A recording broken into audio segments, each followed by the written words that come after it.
بسم اللہ الرحمن الرحیم۔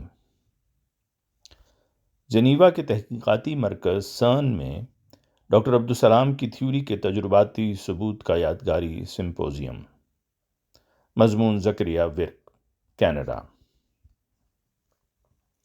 جنیوا کے تحقیقاتی مرکز سرن میں 30 اکتوبر سن 2023 کو ایک یادگاری سمپوزیم منعقد ہوا۔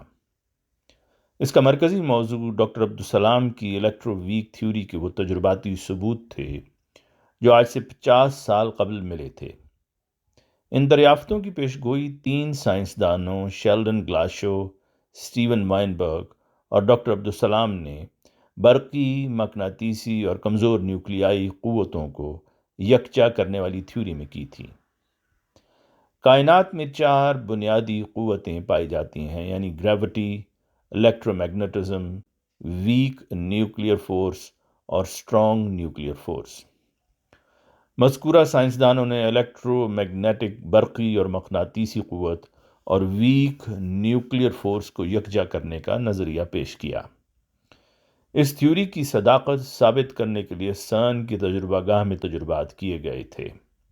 سائنسدانوں نے ویک نیوکلیئر کرنٹ کے موجود ہونے کی پہلی ڈائریکٹ شہادت 19 جولائی 1973 کو پیش کی تھی۔ اس دریافت کی بنا پر شیلڈن گلاشو، وائنبرگ اور عبدالسلام کو 1979 میں فزکس کے نوبیل انعام سے نوازا گیا تھا۔ اس تھیوری میں 3 ذرات کی پیشگوئی کی گئی تھی۔ ان میں 2 ذرات ڈبلیو بوزونز جو چارجڈ کرنٹ کے حامل ہوتے ہیں کا ثبوت 25 جنوری 1983 کو ملا تھا، جبکہ زیڈ بوزون جو کہ نیوٹرل کرنٹ کا حامل ہوتا ہے اس کا تجرباتی ثبوت 1 جولائی سن 1983 کو ملا تھا۔ 2023 زبردست اہمیت کا حامل ہے، جس میں ان دریافتوں کے بالترتیب 50 اور 40 سال مکمل ہو چکے ہیں۔ ان دریافتوں کے لیے کیے جانے والے تجربات کی تیاری، تکمیل اور نتائج کے حصول تک کے مراحل کامیابی سے سر انجام دینے پر کارلو روبیا اور سائمن وین ڈر میئر کو 1984 میں فزکس کے نوبیل انعام سے سرفراز کیا گیا۔ اس موضوع پر 1983 میں بی بی سی کی طرف سے بنائی جانے والی ڈاکیومنٹری دا جنیو ایونٹ سرن جنیوا میں 30 نومبر 2023 کو دکھائی گئی۔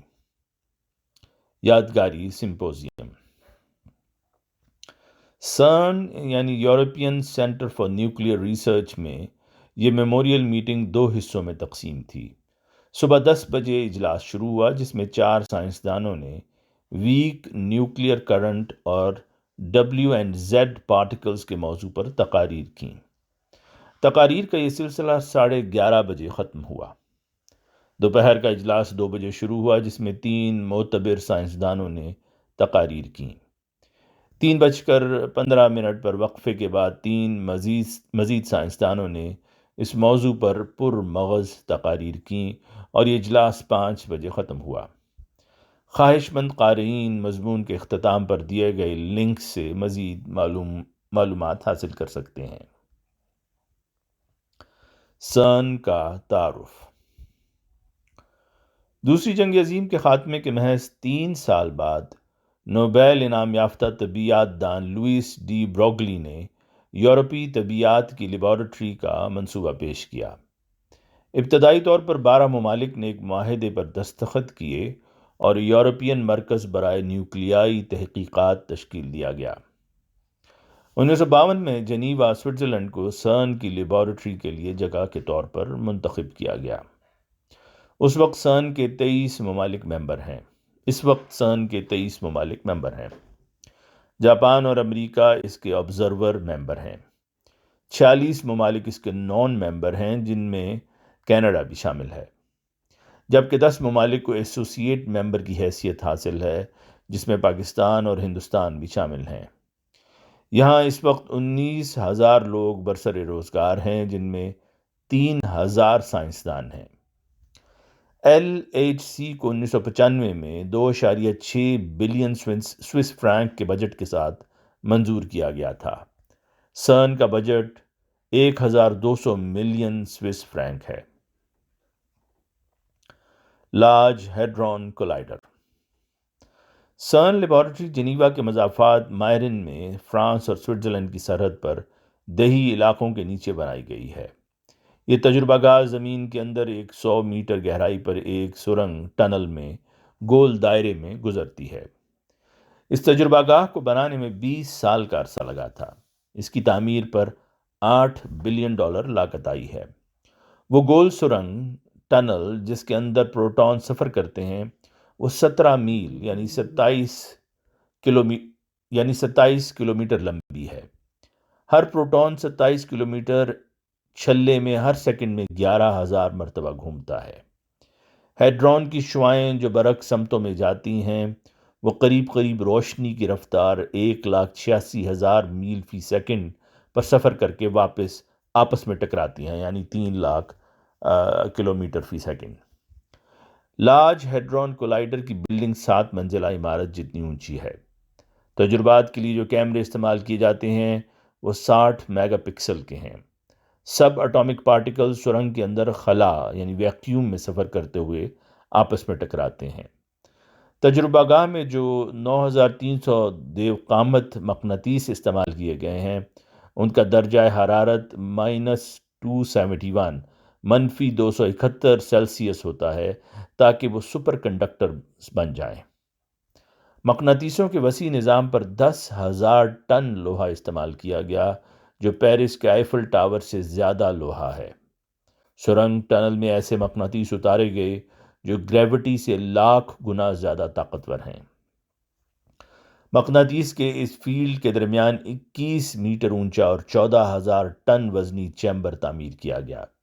اس چیمبر کا ایک حصہ پاکستان کے ہیوی میکینیکل کمپلیکس ٹیکسلا میں بنایا گیا اور اس کے اوپر پاکستانی جھنڈا چھاپا گیا۔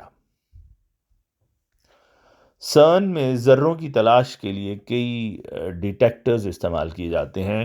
ان میں سے دنیا کا سب سے بڑا LHC لارج ہیڈرون کولائیڈر ہے جو بہت سے سائنسی سوالات کے جواب فراہم کرنے کے لیے تعمیر کیا گیا تھا، جیسے کائنات جب تخلیق ہوئی تھی تو اس کے اولین سیکنڈز کیسے تھے، کائنات کیوں پیدا ہوئی، کائنات تخلیق کے مان بعد نینو سیکنڈز میں کیسے تھی، کمیت کہاں سے ہے، کائنات کیسے وجود میں آئی، کائنات میں مختلف قسم کے ذرات پیدا کرنے والے حالات کیا تھے، کائنات کو سمجھنے میں گمشدہ اجزاء کیا ہیں، ہماری کائنات میں صرف میٹر مادہ ہی کیوں ہے اور کوئی اینٹی میٹر ہمیں کیوں نظر نہیں آتا۔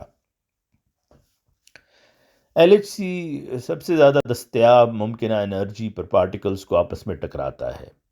یہ پروٹون کی شعاؤں کو روشنی کی رفتار یعنی 1,86,000 میل فی سیکنڈ یا 3,00,000 کلومیٹر فی سیکنڈ کی بہت قریب رفتار تک توانائی فراہم کرتا ہے۔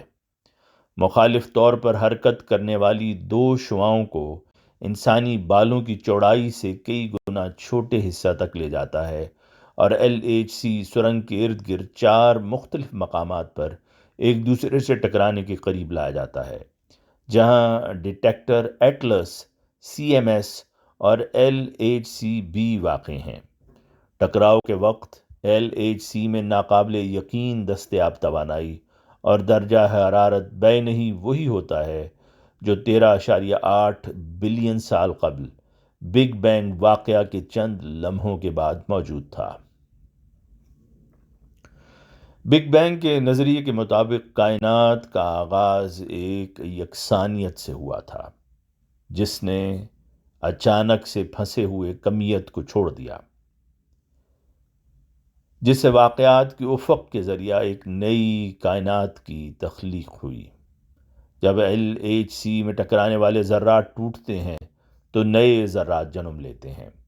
نوزائیدہ ذرات کا پتہ پہلے سے موجود اور جدید آلات کا استعمال کرتے ہوئے لگایا جاتا ہے جنہیں ڈیٹیکٹر کہا جاتا ہے، جو بائی ریزولوشن کیمروں کے طور پر کام کرتے ہیں۔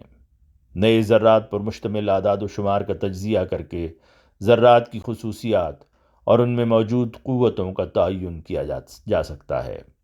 اس بات کا بھی اندازہ لگایا جا سکتا ہے کہ بگ بینگ کے وقت حالات کس طرح کے تھے۔ مارچ سن 2010 سے LHC مکمل فعال ہے اور بہترین نتائج مہیا کر رہا ہے۔ پارٹیکل فزکس کا اسٹینڈرڈ ماڈل اس حقیقت کی وضاحت نہیں کرتا کہ مختلف ذرات کمیت یا حجم کیسے حاصل کرتے ہیں اور کیوں کچھ ذرات بھاری ہوتے ہیں جبکہ دیگر ہلکے ہوتے ہیں۔ اس ماڈل میں جو پیش گوئی کی گئی تھی وہ ایک نئی فیلڈ کی موجودگی ہے۔ یہ فرض کیا جاتا ہے کہ پوری جگہ اس فیلڈ سے بھری ہوئی ہے اور ذرات اس فیلڈ کے ساتھ تعامل کر کے کمیت حاصل کرتے ہیں۔ 1960 کی دہائی میں پیٹر ہگز نے الیکٹرو ویک تھیوری میں خود بخود ٹوٹی ہوئی ہم آہنگی جسے سپونٹینیس میٹری بریکنگ کی تجویز پیش کی، جس میں عام طور پر ذرات اور خاص طور پر ڈبلیو اور زیڈ ذرات کی ابتدا کی وضاحت کی گئی تھی۔ یہ ہگز میکانزم، جس کو پیٹر ہگز کے علاوہ متعدد طبیعیات دانوں نے ایک ہی وقت میں تجویز کیا تھا، ایک نئے ذرہ ہگز بوزون کی موجودگی کی پیشگوئی کرتا ہے۔ اگر ایسا ذرہ موجود ہے تو LHC میں تجربات کو اس کو لگانے کے قابل ہونا چاہیے تھا۔ 4 جولائی سن 2012 کو سرن کے ایٹلس اور CMS میں کیے جانے والے تجربات میں طویل عرصے سے مطلوب ذرے ہگز بوزون کے مشاہدے کا خوش کن اعلان کیا گیا۔ اس تہلکہ خیز دریافت کے بعد پیٹر ہگز اور فرانسواں انگلارٹ کو 2012 میں فزکس کے نوبیل انعام سے نوازا گیا۔ گویا ڈاکٹر عبدالسلام کی تھیوری پر مزید تحقیق کر کے متعدد سائنسدان نوبیل انعام حاصل کر چکے ہیں۔ سرن میں ہونے والی ایجادات میں انٹرنیٹ، CT اسکین اور MRI شامل ہیں۔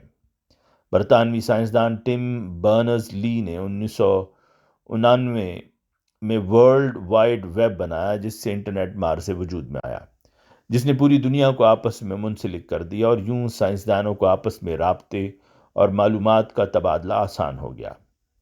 کمپیوٹر فیلڈ میں اور بھی ایجادات ہو رہی ہیں، جیسے گرڈ کمپیوٹر، جس کا مقصد 42 ممالک میں 170 مقامات پر LHC سے حاصل ہونے والے ڈیٹا کو سٹور، ڈسٹریبیوٹ اور اینالائز کرنا ہے۔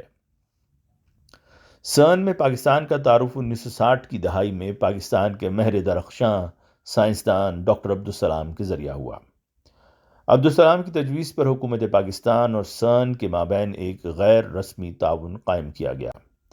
سرن میں اوون لاک اور Pakistan atomic energy commission PAEC نے اس سیٹ اپ میں اہم کردار ادا کیا۔